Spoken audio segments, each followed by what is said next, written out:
بہت دور تک جانا پڑتا ہے یہ جاننے کے لیے کہ قریب کون تھا۔ میرا سارا دھیان منزل پر تھا، بڑا آدمی بننا تھا، دنیا فتح کرنی تھی۔ میں بھاگتا رہا، رشتے پیچھے چھوٹتے گئے، دوست چھوڑتا گیا۔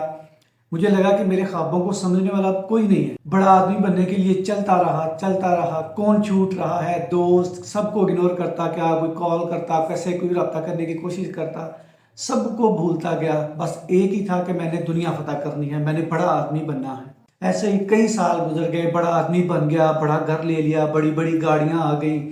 اپنی زندگی میں ایسا تھا جیسے پیچھے میں بالکل بھول چکا تھا سب کو۔ نئے دوست بنتے گئے، نئے رشتے بنتے گئے۔ پھر ایک ایسا دن آیا کہ ایک بیماری نے مجھے وہیں لا کے کھڑا کر دیا جہاں سے میں چلا تھا۔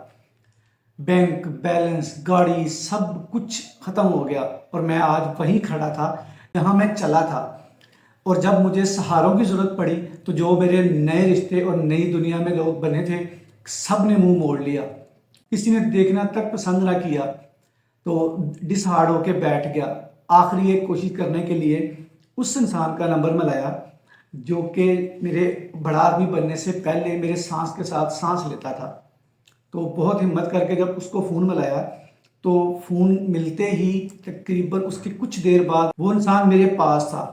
اور جب وہ میرے پاس آیا میں نے اس کی آنکھوں میں دیکھا اور مجھے یہ سمجھنے میں ذرا بھی دیر نہ لگی کہ میں دنیا کی چمک دمک اور بڑا آدمی بننے کے شوق میں جس کو بھول چکا تھا وہی سچا اور میرے بہت قریب تھا۔ بہت دور تک جانا پڑتا ہے یہ جاننے کے لیے کہ ہمارے پاس کون تھا۔